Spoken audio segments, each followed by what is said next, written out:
Well, John Scales is a former Liverpool Football Club defender and played for England, of course, and Kevin Carpenter is a sports lawyer. They join me now.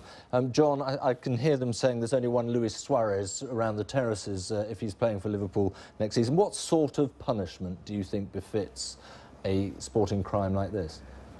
I've got to start by saying, you know, it's indefensible, unacceptable, and it was a disgusting thing that happened.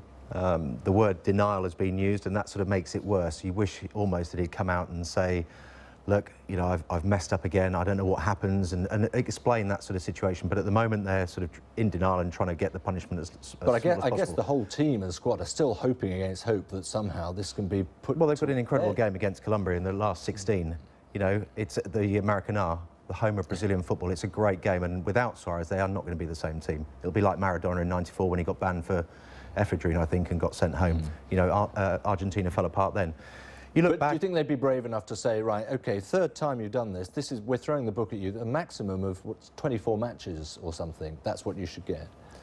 Yeah, I'd be surprised if it's 24 matches or a 2-year ban. I think you look back at the president, I think, you know, for spitting, it's a 6-game ban. So it's a minimum of 6 games. Then you look at, you know, he had 7-game ban when he was in Ajax and did the same thing, 10 games when he bit Ivanovic. That was the FA. FA are a member of FIFA, so there's a sort of a precedent set with a member association, the FA. I think they'll look at that and take that into context. They've got to act quickly, obviously, because of the weekend game. They'll want to act quickly. And when you see the mounting sort of pressure that everybody's under, from the sponsors to the teammates to the game itself, this has been an incredible, fantastic World Cup. Yeah, everybody's been talking about the great atmosphere, and it's a tragedy. It really is a tragedy. Kevin, John mentioned sponsors as well there. Yes. I mean, what would be in the Suarez contract perhaps at Liverpool that would be picked over here? Because if sponsors start saying we're out, that opens.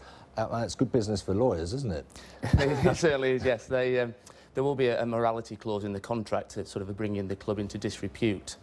And that'll be in the eyes of the club, of course, and the sponsors. And we know previously when Mr Suarez has been involved in either with the racism or with the biting, Standard Chartered, the main club sponsor, were not at all happy about it. And said they would not, you know, they wouldn't stand by much more. So I'm sure they will have had discussions with Liverpool even today to discuss what to do next. And what can the club do? Can the club just say, that's fine, you're dismissed, you're gone? I mean, how does it work? Because there was a lot of talk about him in the transfer market prior to yesterday. I guess there are still the big clubs. They're actually not going to say we don't want a player of his ability, are they? Well, as of Sunday, there were talks of a sort of release clause in his contract around £68 million, which Barcelona and Real Madrid were happy to meet. There's several issues with that now, including the fact that should this impact on his transfer value, it could leave Liverpool out of pocket. They might have to settle for something less, especially if he's forced out of the club. There is precedent for this.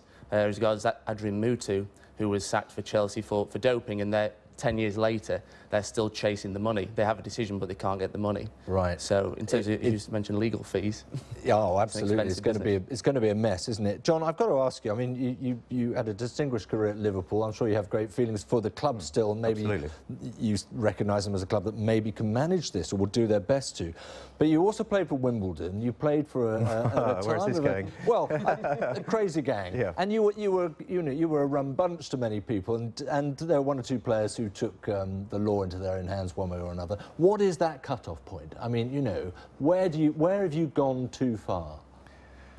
I think there were moments with Wimbledon and the crazy gang where things were pushed a little bit too far. It was the makeup of Wimbledon. It was, you know, work hard, play hard, and I think often you were more worried about what your teammate was going to do to you than what your teammate was going to do to the opposition sometimes.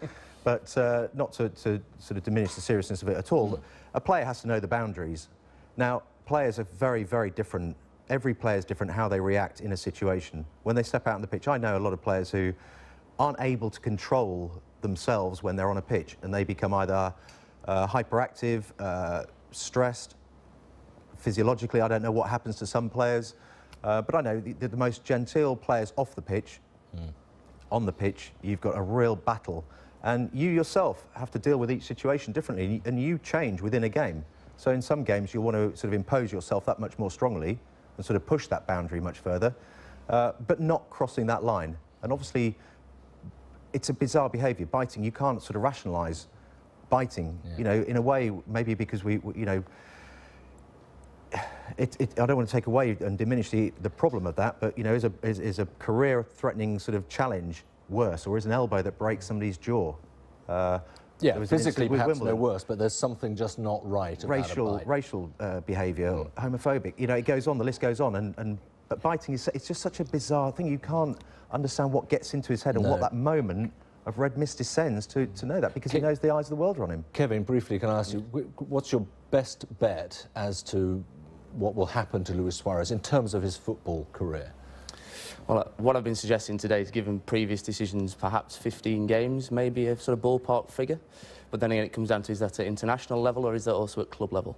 And that's one for the lawyers to decide and discuss in the hearing probably tomorrow at this stage. But in terms of his football career, financially, it probably won't hurt him too greatly, I imagine. It never does, really. But Liverpool have to be seen to taking a principled stance, I think, on this. Funny old game, isn't it? Kevin, John, thank you both very much.